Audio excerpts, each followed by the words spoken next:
నమస్కారం అప్టెక్ జాబ్స్కి స్వాగతం. అరే మనవడా, నేను నీకు ఒక గిఫ్ట్ పంపించాను, వచ్చిందా? రాలేదు తాతగారు. అదేంటి, కొంపదీసి అడ్రస్ అన్న తప్పు రాశానంటావా? ఉండు ఒకసారి అడ్రస్ చెక్ చేస్తాను. Door number 123. కరెక్టే తాతగారు. ఓకే, పక్కింటి వారి సందు. కరెక్టే తాతగారు. పెట్రోల్ పంప్ వెనకాల. ఓకే, పెట్రోల్ పంప్ వెనకాల. పిన్ కోడ్ ఏమో 512345. అరే రే, అది 512345 కాదు తాతగారు, 344. 4కి బదులుగా 5 వేశారు. అరే రే, చాలాసార్లు ఇలా మనం కూడా మన జీవితంలో ఎప్పుడప్పుడు పిన్ కోడ్ తప్పేస్తే అది ఒకళ్ళ ఇంటికి వెళ్ళాల్సిన పోయి ఇంకోళ్ళ ఇంటికి వెళ్ళి ఉండొచ్చు. కొన్నిసార్లు పిన్ కోడ్లే తెలియక అసలు అది డెలివరీ కూడా అయి ఉండకపోవచ్చు. వెల్, మనం ఈ ఉదాహరణ ఎందుకు తీసుకున్నాం అనుకుంటున్నారా? మీరు ఎప్పుడు ఎక్కడ అడ్రస్ రాసినా కూడా పిన్ కోడ్ని ఖచ్చితంగా మెన్షన్ చేయడానికి ట్రై చేస్తారు. బికాస్ మీరు బాచుపల్లి అన్నా, కౌసల్య కాలనీ అన్నా, హరిపురి కాలనీ అన్నా అదే పేరుతో 2-3 వివిధ కాలనీలు వివిధ ప్రదేశాల్లో ఉండవచ్చు. కానీ ఆ కాలనీ లేదా ఆ పర్సన్ ఎక్కడైతే ఉంటున్నారో వాళ్ళని ఎగ్జాక్ట్గా ఐడెంటిఫై చేయాలి అంటే మనకు హెల్ప్ అయ్యేది పిన్ కోడ్ ద్వారానే. ఇంతకీ మనం పిన్ కోడ్ గురించి ఎందుకు చర్చించుకుంటున్నాం, ఇది వార్తల్లోకి ఎందుకు వచ్చిందంటే, పోస్టల్ ఇండెక్స్ నెంబర్ పిన్ 50 సంవత్సరాలు పూర్తి చేసుకుంది. మనం ఇప్పుడు ఏ సంవత్సరంలో ఉన్నాం? 2022వ సంవత్సరం. అండ్ రీసెంట్గా 15 ఆగస్టున ఏం జరిగింది? అఫ్కోర్స్ భారతదేశం యొక్క ఇండిపెండెన్స్ డే, స్వాతంత్ర్య దినోత్సవం. ఆ స్వాతంత్ర్య దినోత్సవం ఎంత స్పెషల్లో మనకి, అలానే ఈ పోస్టల్ ఇండెక్స్ నెంబర్ ఏదైతే పిన్ కోడ్ ఉందో అది కూడా అంతే ముఖ్యం. ఎందుకంటే ఇండియాకి ఇండిపెండెన్స్ వచ్చి 75 ఇయర్స్ అయితే పోస్టల్ ఇండెక్స్ నెంబర్ మన భారతదేశంలో ఉపయోగించడం మొదలుపెట్టి 50 సంవత్సరాలు కావస్తోంది. డిపార్ట్మెంట్ ఆఫ్ పోస్ట్ ప్రకారం స్వాతంత్ర్యం వచ్చే నాటికి మన భారతదేశంలో 23,344 పోస్ట్ ఆఫీసులు ఉన్నాయి. ఈ 23,000 ఏవైతే పోస్ట్ ఆఫీసులు ఉన్నాయో వీటిలో కూడా ప్రధానంగా అన్ని పట్టణ ప్రాంతాల్లోనే ఉన్నాయి. గ్రామీణ ప్రాంతాలకు అప్పట్లో అంతగా పోస్ట్ ఆఫీస్ అనేది రాలేదు. ఎందుకంటే ఎక్కువగా సమాచారం మొత్తం సిటీస్ మధ్యలోనే స్ప్రెడ్ అవుతూ లేదా బ్రాడ్కాస్ట్ అవుతూ ఉండేది కాబట్టి. కాకపోతే భారతదేశానికి స్వాతంత్ర్యం వచ్చిన తర్వాత దేశం వేగంగా అభివృద్ధి చెందుతోంది, ఆఫ్కోర్స్ చెందుతూ ఉంది. అలానే తపాలా నెట్వర్క్ యొక్క వేగాన్ని కూడా పెంచవలసి వచ్చింది. అంటే ఈ పోస్టల్ నెట్వర్క్ ఏదైతే ఉందో ఇది కూడా ఇంకా ఫాస్ట్గా పోస్టులను పంపించాలి, డెలివరీ చేయాలి. లేదంటే ఇప్పుడు పోస్ట్ పంపిస్తే ఎప్పుడో నెల రోజుల తర్వాత పోస్ట్ వెళ్ళి జరగాల్సిందంతా ఈ లోపలే జరిగిపోతే లాభమే ఉంది చెప్పండి. అందుకు అప్పుడు వాళ్ళు స్పీడ్ పెంచాలి అనుకున్నారు. స్పీడ్ పెంచాలి అన్నప్పుడు కేవలం పోస్ట్ ఆఫీసులు ఉంటే సరిపోదుగా, అడ్రస్లు కూడా కరెక్ట్గా తెలియాలిగా. అప్పుడేగా ఎవరికి చేరాలో ఆ పోస్ట్ వాళ్ళకే చేరుతుంది. అందుకోసం వాళ్ళు ఏం చేశారు, ఆగస్టు 15, 1972వ సంవత్సరంలో PIN పోస్టల్ ఇండెక్స్ నెంబర్ని ప్రవేశపెట్టారు. ఇక్కడ మీరు జాగ్రత్తగా గమనించాల్సింది ఏంటంటే, కొంతమంది దీన్ని పిన్ అంటారు, కొంతమంది దీన్ని పోస్ట్ కోడ్ అంటారు, కొంతమంది పోస్టల్ కోడ్ అంటారు, అమెరికా లాంటి దేశాల్లో అయితే జిప్ కోడ్ అంటారు. ఈ చొరవ వెనుకొన్న వ్యక్తి శ్రీరామ్ భీకాజీ వేలంకర్.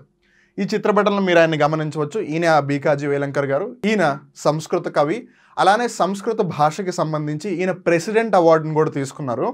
ఈయన కేంద్ర కమ్యూనికేషన్ల మంత్రిత్వ శాఖలో అదనపు కార్యదర్శి, అంటే మినిస్ట్రీ ఆఫ్ కమ్యూనికేషన్స్లో అడిషనల్ సెక్రటరీ, అలానే పోస్టులు మరియు టెలిగ్రాఫ్ బోర్డు యొక్క సీనియర్ సభ్యుడు. అంటే ఈ పోస్ట్కి సంబంధించి చాలా ఎక్స్పీరియన్స్ ఉంది. ఈ పోస్టల్ ఇండెక్స్ నెంబర్ అనేది ఉండాలి అని దానికోసం పాటుపడి దాన్ని ఇనిషియేట్ చేసింది భీకాజీ వేలంకర్ గారు. And now comes the real question, pin కోడ్ని ఎందుకు తయారు చేస్తారన్న సంగతి అయితే మనం తెలుసుకున్నాం, కానీ పిన్ కోడ్ని డీకోడ్ ఎలా చేస్తారనేది మనలో చాలా మందికి తెలియదు. ఉదాహరణకు ఒకవేళ నన్ను పిన్ కోడ్ చెప్పమన్నారు అనుకోండి, నేను 500050 అన్నాను. ఇప్పుడు ఈ 500050 పిన్ కోడ్ పెట్టి నేను ఏదో పెట్రోల్ బంకు, ఏదో ఇల్లు, ఏదో ఆ డోర్ నెంబర్ అని రాసేసాను. ఆ 5000 ఆ లెటర్ అక్కడికి వెళ్ళాలని వాళ్ళు ఎలా డీకోడ్ చేస్తారు? బికాస్ పోస్ట్ మ్యాన్ కూడా తెలియకపోవచ్చు వాళ్ళు ఎవరికి డెలివరీ చేస్తున్నారని. సో ఇప్పుడు ఈ అన్ని నెంబర్లకి ఏదో ఒక అర్థం ఉంటుందిగా. ఉదాహరణకి మీరు ట్రైన్స్ని తీసుకున్నారనుకోండి, అన్ని ట్రైన్ల నెంబర్ ఒకటేలా ఉంటాయా? లేదు. ఒక ట్రైన్కి ఏమో 12095 అని, ఇంకో ట్రైన్ నెంబర్ ఏమో 17049 అని, ఇంకో ట్రైన్ నెంబర్ ఏమో 22083 అని, ఇలా వివిధ రకాలుగా ఉంటాయి. వాటిల్లో కూడా కోడ్లు ఉంటాయి. ఉదాహరణకు ఒకవేళ మనం రైల్వే నెంబర్లు తీసుకుంటే 17049 అని ఉందనుకుందాం. ఈ 7 అనే సెకండ్ డిజిట్ ఏదైతే ఉందో ఆ 7 అని ఉంటే సౌత్ సెంట్రల్ రైల్వే, దక్షిణ మధ్య రైల్వే విభాగం వాళ్ళు ఆ రైలును నడుపుతున్నారు అని దాని అర్థం. అదే ఒకవేళ ఇక్కడ 7 బదులు 2 ఉందనుకోండి, అప్పుడు ఆ ట్రైన్ ఒక సూపర్ ఫాస్ట్ ట్రైన్ అని అర్థం. మీరు చాలాసార్లు రైల్వే స్టేషన్లో వినే ఉంటారు, కొన్ని నార్మల్ ఎక్స్ప్రెస్ ట్రైన్స్ ఉంటాయి, కొన్ని మెయిల్ ట్రైన్స్ ఉంటాయి, కొన్ని సూపర్ ఫాస్ట్ ట్రైన్స్ ఉంటాయి. సూపర్ ఫాస్ట్ ట్రైన్కి ఎప్పుడు రెండో డిజిట్ 2 అని ఉంటుంది. అలా ఈ పిన్ కోడ్ దగ్గరికి వచ్చేసరికి కూడా ఈ ఫస్ట్ ఉన్న నెంబర్ ఒకదాన్ని డినోట్ చేస్తుంది, ఈ థర్డ్ ప్లేస్లో ఉన్న డిజిట్ ఒకదాన్ని డినోట్ చేస్తుంది, ఈ లాస్ట్ 2 డిజిట్లు ఒకదాన్ని డినోట్ చేస్తాయి. ఇప్పుడు మనం దాని గురించి తెలుసుకోవడానికి ప్రయత్నిద్దాం. పిన్ 6 అంకెలతో రూపొందించబడింది. ఈవెన్ మనం ఇందాక తీసుకున్న ఎగ్జాంపుల్లో కూడా 500050 1 2 3 4 5 6. సో ఇలా మన భారతదేశంలో ఎక్కడ మనం పిన్ని గమనించినా 6 సంఖ్యలు ఉంటాయి. Remember that. మొదటి సంఖ్య పోస్టల్ ప్రాంతాన్ని సూచిస్తుంది, అంటే దాని యొక్క రీజియన్ని సూచిస్తుంది. ఎలా అంట, ఉత్తర అని అంటే నార్త్ జోన్ అని, తూర్పు ఈస్ట్ జోన్ అని, పశ్చిమ వెస్ట్ జోన్ అని, దక్షిణ సదర్న్ జోన్ అని. ఇక్కడ మీరు జాగ్రత్తగా గమనిస్తే ఈ ఫస్ట్ నెంబర్ ఏదైతే ఉందో అది దాని గురించి చెప్తున్నారు. అలానే ఈ జోన్స్ ఇచ్చేటప్పుడు మీరు కొన్నిసార్లు జాగ్రత్తగా గమనిస్తే పిన్ కోడ్లో కొన్నిసార్లు 9తో స్టార్ట్ అవుతుంది. ఒకవేళ ఏదన్నా పిన్ కోడ్ 9తో స్టార్ట్ అవుతుంది అని అంటే అది ఆర్మీ పోస్టల్ సర్వీస్ని సూచిస్తోంది. ఆర్మీ అంటే దేశ రక్షణకి సంబంధించింది. మరి కంట్రీ యొక్క డిఫెన్స్ని మనం స్టేక్ మీద పెట్టలేం కదా, అందుకని వాళ్ళ సీక్రెసీని మెయింటైన్ చేయడం కోసం దానికి ఎటువంటి విధంగా ఆటంకాలు రాకూడదు అని చెప్పి దానికి 9 అనే సంఖ్యని ఇచ్చారు. వేరాజ్ ఈ మిగతా 4 జోన్లు ఏవైతే ఉన్నాయో నార్త్ సౌత్ ఈస్ట్ వెస్ట్ వీటికి 1 2 3 4 5 6 7 8 జోన్లు ఇచ్చారు, లేదా ఆ నెంబర్లు ఇచ్చారు ఈ ఫస్ట్ సంఖ్యగా ఉపయోగించుకోవడానికి. రెండవ సంఖ్య ఉప ప్రాంతాన్ని సూచిస్తుంది. అంటే ఇప్పుడు ఫర్ ఎగ్జాంపుల్ ఇప్పుడు 5 అయిపోయింది, ఈ 5 అనే నెంబర్ దేనికి డినోట్ చేస్తుంది కూడా మనం కొద్దిసేపట్లో తెలుసుకుందాం. కానీ ఇప్పుడు ఇక్కడ సెకండ్ నెంబర్ ఏంటిది 0. కొన్నిసార్లు అక్కడ 4 ఉండొచ్చు, 3 ఉండొచ్చు, 2 ఉండొచ్చు, ఏదైనా ఉండొచ్చు. సో ఆ సెకండ్ది ఏం చెప్తుందంటే ఈ జోన్ ప్రకారం సబ్ జోన్ని చెప్తుంది అనమాట ఆ సెకండ్ డిజిట్. అలానే మూడవది సార్టింగ్ జిల్లాను సూచిస్తుంది. ఫస్ట్ది ఒకవేళ జోన్ చెప్తే రెండవది ఉప ప్రాంతం లేదా సబ్ జోన్ అంటే మోస్ట్లీ స్టేట్ గురించి చెప్తుంది. సో ఈ థర్డ్ డిజిట్ ఏదైతే ఉందో అది డిస్ట్రిక్ట్ చెప్తుంది, సార్టింగ్ డిస్ట్రిక్ట్ అంటారు. ఆబ్వియస్లీ మనందరం చూస్తూనే ఉన్నాం, ప్రతి రాష్ట్రం కూడా మళ్ళీ జిల్లాలుగా చిన్న చిన్న భాగాలుగా విభజించబడింది. అందుకని డిస్ట్రిక్ట్స్, సార్టింగ్ డిస్ట్రిక్ట్స్ అనే పేరుతో ఆ థర్డ్ డిజిట్ ఏదైతే ఉందో దానికి అలాట్ చేశారు. మిగిలిన సంఖ్యలు భౌగోళికతను డెలివరీ చేసే నిర్దిష్ట పోస్ట్ ఆఫీస్ సమాచారం ఇస్తుంది. 3 అయిపోయాయి, ఇంకా మిగిలింది ఏంటి, ఇంకో 3 సంఖ్యలు. ఈ 3 సంఖ్యలు ఎగ్జాక్ట్ లొకేషన్ చెప్పడానికి చాలా హెల్ప్ చేస్తాయి. ఇప్పుడు మనం ఆ ఫస్ట్ డిజిట్ ఏదైతే ఉందో ఏ జోన్కి ఏ నెంబర్ ఇచ్చారో అవన్నీ ఒకసారి గమనిద్దాం. బిఫోర్ గోయింగ్ దేర్ ఒకసారి ఇక్కడ మ్యాప్ని జాగ్రత్తగా గమనించండి. ఉదాహరణకి మనం ఒకవేళ ఇక్కడ తెలంగాణ రాష్ట్రాన్ని తీసుకున్నాం అనుకోండి, అది 50 అనే నెంబర్తో స్టార్ట్ అవుతుంది. అదే మనం ఒకవేళ ఆంధ్రప్రదేశ్ని తీసుకున్నాం అనుకోండి 51 52 53 అనే నెంబర్తో స్టార్ట్ అవుతుంది. సో తెలంగాణలో మీరు ఎక్కడ ఉన్నా, నిజామాబాద్లో ఉన్నా, ఆదిలాబాద్లో ఉన్నా, రంగారెడ్డిలో ఉన్నా, హైదరాబాద్లో ఉన్నా, కరీంనగర్లో ఉన్నా, వరంగల్లో ఉన్నా ఫస్ట్ 2 డిజిట్స్ 50తోనే స్టార్ట్ అవుతాయి. అదే మీరు ఒకవేళ ఆంధ్రప్రదేశ్లో ఉన్నారనుకోండి, ఒకవేళ మీరు రాయలసీమ ప్రాంతంలో ఉంటే 51తో స్టార్ట్ అవుతుంది. ఒకవేళ మీరు ఆంధ్ర ప్రాంతంలో ఉంటే 52తో స్టార్ట్ అవుతుంది. ఒకవేళ మీరు కోస్తా ప్రాంతంలో ఉంటే ఎక్కడ శ్రీకాకుళం, విజయనగరం, విశాఖపట్నం ఆ ప్రాంతాల్లో ఉంటే మీకు అప్పుడు 53తో స్టార్ట్ అవుతుంది. అదే మీరు ఒకవేళ మహారాష్ట్రం గమనించారనుకోండి, మహారాష్ట్ర చాలా పెద్ద రాష్ట్రం, ఎస్పెషల్లీ ఇలా హారిజాంటల్గా చాలా పెద్ద రాష్ట్రం. సో మీరు ఇక్కడ గమనించినట్టయితే కొంకణ్ ప్రాంతంలోనేమో 40 ఉంటుంది, పశ్చిమ మహారాష్ట్రలోనేమో 41 ఉంటుంది, విదర్భ ప్రాంతం దగ్గరికి వచ్చేసరికి 44 ఉంటుంది. అలా మీరు ఏ ప్రాంతంలో చూసినా సరే అలా ఫస్ట్ 2 డిజిట్స్ ఉంటాయి. వెల్ ఇప్పుడు మ్యాప్ని అయితే చూసాం, will get to the real point now. So మనం తెలుసుకున్నాం కదా, టోటల్ 9 ఉంటాయి. ఉదాహరణకు ఒకవేళ మనం ఇందాక తీసుకున్న ఎగ్జాంపుల్ మళ్ళీ తీసుకుందాం, 500050. ఫస్ట్ డిజిట్ ఏదైతే ఉందో ఈ డిజిట్ ఏ జోన్ని డినోట్ చేస్తున్నాను. ఒకవేళ 1 2 కానీ ఉన్నాయనుకోండి అవి నార్థన్ జోన్. ఒకవేళ 3 4 ఉన్నాయనుకోండి అది వెస్టర్న్ జోన్. ఒకవేళ 5 6 ఉన్నాయనుకోండి అవి సదర్న్ జోన్. ఒకవేళ 7 8 ఉంటే అవి ఈస్టర్న్ జోన్. ఒకవేళ 9 అని ఉంటే మనం ఇందాకే తెలుసుకున్నట్టుగా ఆర్మీ పోస్టల్ సర్వీస్ లేదా ఆర్మ్డ్ పోస్టల్ సర్వీస్. సో ఈ 9 అనేది కంప్లీట్గా ఆర్మీకి సంబంధించింది కాబట్టి మనం ఆల్రెడీ తెలుసుకున్నాం. సో దాన్ని పక్కన పెట్టేద్దాం. ఇంకా మిగిలింది 8. ఇక్కడ మీకు ఇంకో కన్ఫ్యూజన్ వస్తుంది. ఉదాహరణకి మనం సౌత్ ఇండియాని తీసుకుందాం, బికాజ్ మనం దక్షిణ భారతదేశంలో ఉన్నాం కాబట్టి. సో ఇప్పుడు దక్షిణ భారతదేశానికి సంబంధించి 5 అనే నెంబర్ కూడా ఉంది, 6 అనే నెంబర్ కూడా ఉంది. అంటే ఫస్ట్ డిజిట్ 5 అని ఉన్నా, ఫస్ట్ డిజిట్ 6 అని ఉన్నా అది దక్షిణ భారతదేశానికి సంబంధించింది. మరి దక్షిణ భారతదేశం అంటే చిన్నదేం కాదు, కర్ణాటక, కేరళ, తమిళనాడు, తెలంగాణ, ఆంధ్రప్రదేశ్ ఇవన్నీ దక్షిణ భారత రాష్ట్రాలే కదా. మరి ఆ విధంగా గమనిస్తే తెలంగాణ, ఆంధ్రప్రదేశ్, కర్ణాటక ఈ 3 రాష్ట్రాలకి ఫస్ట్ డిజిట్ ఏమో 5 అని ఉంటుంది.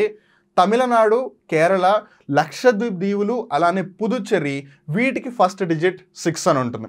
సో ఇప్పుడు మీకు తెలిసిపోయింది కదా, తెలంగాణ ఇందాక మనం ఆల్రెడీ గమనించాం మ్యాప్లో 50 అని ఉంది. సో స్టార్టింగ్ డిజిట్ 5తోనే ఉంది కదా. అలానే ఆంధ్రప్రదేశ్లో గుర్తుంటే 51 52 53 అని ఉంది, దానికి ఫస్ట్ డిజిట్ 5 అని ఉంది కదా.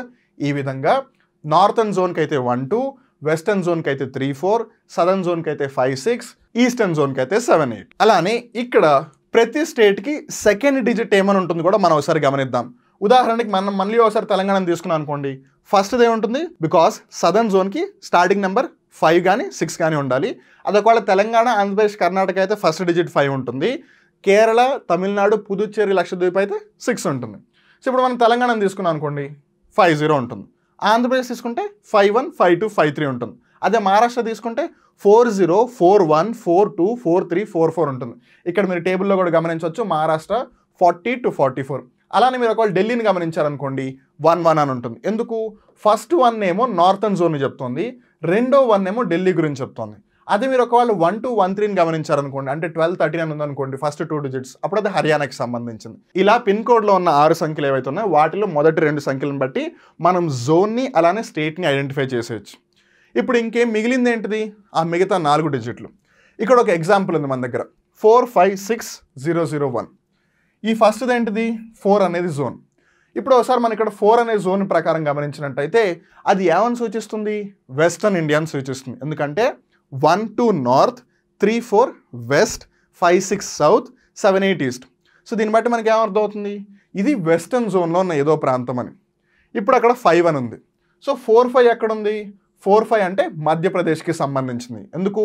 40, 41, 42, 43, 44 మహారాష్ట్రది, 45, 46, 47, 48 మధ్యప్రదేశ్. సో ఇప్పుడు ఒకటి క్లియర్ అయిపోయింది, ఈ పిన్ కోడ్ మధ్యప్రదేశ్లోది అని. సో ఇప్పుడు ఈ 2 సార్టెడ్ అయిపోయాయి. ఇప్పుడు మనం 6001ని డీకోడ్ చేద్దాం. ఇప్పుడు 6 అంటే ఇక్కడ ఏమని చెప్తుంది? సార్టింగ్ డిస్ట్రిక్ట్ అని చెప్తుంది. అంటే మధ్యప్రదేశ్ స్టేట్లో జిల్లాలు ఉంటాయి కదా, సో అలా ఒక్కొక్క జిల్లాకి ఒక్కొక్క నెంబర్ ఇస్తారు. అలా ఈ 6 సార్టింగ్ డిస్ట్రిక్ట్ని చెప్తుంది. ఇప్పుడు సార్టింగ్ డిస్ట్రిక్ట్ అన్నప్పుడు ప్రతి జిల్లాలో ఆ పోస్ట్ ఆఫీస్కి సంబంధించి ఒక హెడ్ ఆఫీస్ కూడా ఉంటుంది కదా. ఒకవేళ అది హెడ్ ఆఫీస్ అయితే అప్పుడు నెక్స్ట్ నెంబర్ 0 ఉంటుంది. అదే ఒకవేళ హెడ్ ఆఫీస్ కాకపోతే అప్పుడు ఇక్కడ 1, 2, 3, 4 ఏదో ఒకటి ఉంటుంది. అండ్ ఈ మిగిలిన 2 ఏవైతే ఉన్నాయో లాస్ట్లో అది ఏరియాని బట్టి మారిపోతాయి. ఉదాహరణకి మనం ఒకవేళ హైదరాబాద్ని తీసుకుందాం.